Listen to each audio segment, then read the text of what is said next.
My name is W. Clement Stone. As General Manager of the Napoleon Hill Associates, it is my privilege to introduce you to Napoleon Hill. How do you do? I'm very happy to have this personal visit with you. Won't you be seated, please? And now, may I request that you forget all your problems and just relax while I bring you the master key with which you may unlock the door to any opportunity that your mind can conceive. The master key consists of 17 principles, the first of which is definiteness of purpose. Right here at the beginning of our visit, I'm going to make you a promise. If you will decide definitely what you want most during your entire lifetime and write it down on paper so that I can read it, I will give you the master key with which you may open the door to the attainment of your desires, whatever they may be. The exact moment when I will deliver this master key to you will depend entirely upon when you are ready to receive it. This is the first of 13 messages that I will deliver to you. Now, in each message, I will describe the master key in terms that you will understand, if you are ready to understand. And now I shall give you the first cue as to the nature of the great master key which has been responsible for all the great successes in every calling, in every part of the world. Please listen carefully to what I have to say, because you may discover the secret of the master key in this first visit. You may get your first cue as to the nature of the great master key when I tell you that psychologists have discovered a natural law which is the very foundation of all personal successes. And I can describe it to you in one short sentence so you can understand it. Whatever the mind can conceive and believe, the mind can achieve. Isn't that a profound statement? You will notice that it says nothing about the need for education, but simply that whatever your mind can conceive and believe, your mind can achieve. Now, if you want evidence that the mind can achieve whatever the mind can conceive without the benefit of formal education, you only have to remember that Thomas A. Edison conceived the idea of becoming an inventor and lived to become the world's greatest scientist in the field of invention, with only 3 months of common school education. When I first heard Andrew Carnegie describe this natural law, which makes it possible for you and I and everyone else to write his own price tag in life and attain it, I became so enthused over it that I began to search for the power back of it, and my curiosity led me finally to the discovery of the master key, which I shall reveal to you if you are ready to receive it. My search led me to the study of the spiritual forces with which all of us are blessed. And it was in this field that I came upon a clue which has enabled me to help millions of people to find their earthly destinies.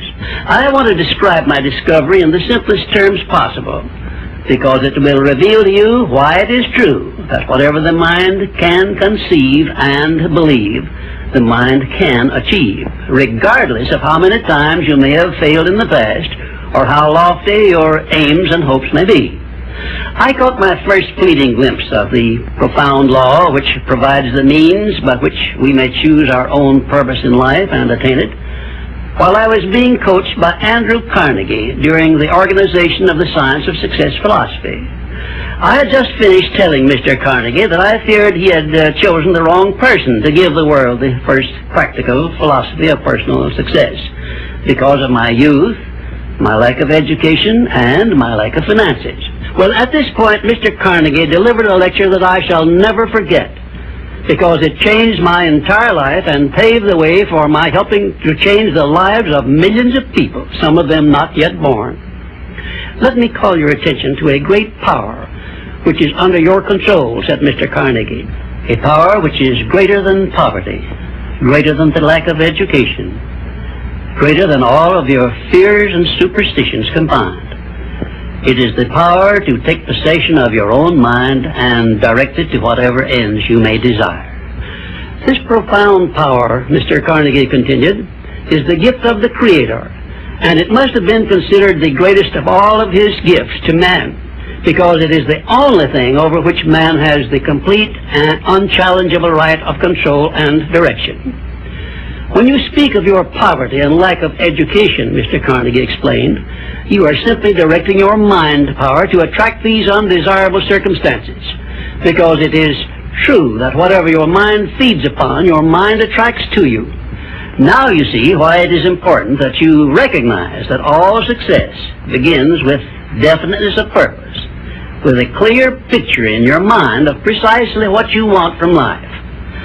Then Mr. Carnegie continued his speech with a description of a great universal truth which made such an impact upon my mind that I began then and there to give myself a new outlook on life and set up for myself a goal so far above my previous achievements that it shocked my friends and relatives when they heard about it.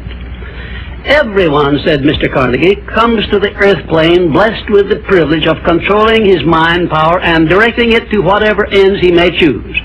But, he continued, everyone brings over with him at birth the equivalent of 2 sealed envelopes, one of which is clearly labeled, the riches you may enjoy if you take possession of your own mind and direct it to ends of your own choice. And the other is labeled, the penalties you must pay if you neglect to take possession of your mind and direct it. And now let me reveal to you, said Mr. Carnegie, the contents of those 2 sealed envelopes. In the one labeled riches is this list of blessings. 1, sound health. 2, peace of mind. 3, a labor of love of your own choice. 4, freedom from fear and worry. 5, a positive mental attitude. 6, material riches of your own choice and quantity. In the sealed envelope labeled penalties, Mr. Carnegie continued, is this list of the prices one must pay for neglecting to take possession of his own mind. 1, ill health. 2, fear and worry. 3, indecision and doubt. 4, frustration and discouragement throughout life. 5, poverty and want. 6, and a whole flock of evils consisting of envy, greed, jealousy, anger, hatred, and superstition. Now, my mission in life is to help you and everyone who needs my help to open up and use the contents of the sealed envelope labeled riches.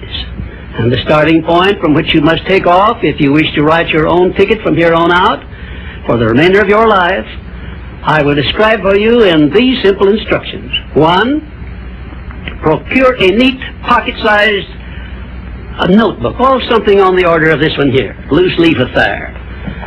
And on page 1, write down a clear description of your major desire in life, the one circumstance or position or thing which you will be willing to accept as your idea of success.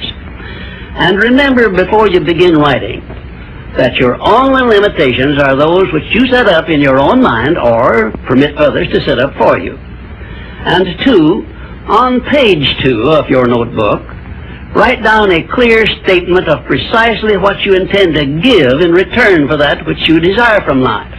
And then start in right where you stand now to begin giving. And 3, memorize both of your statements, what you desire and what you intend to give in return for it, and repeat them at least a dozen times daily.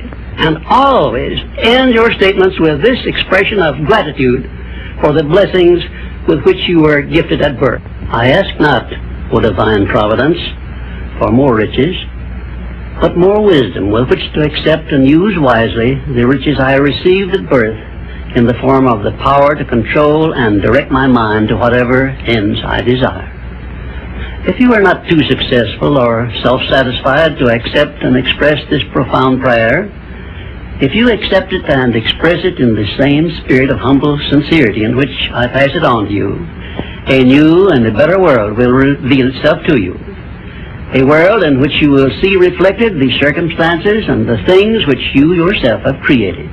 In my next visit, I will give you a description of the second principle of success, through the application of which you may make use of the education and experience of other people, and get the necessary help you may need in attaining your definite major purpose in life.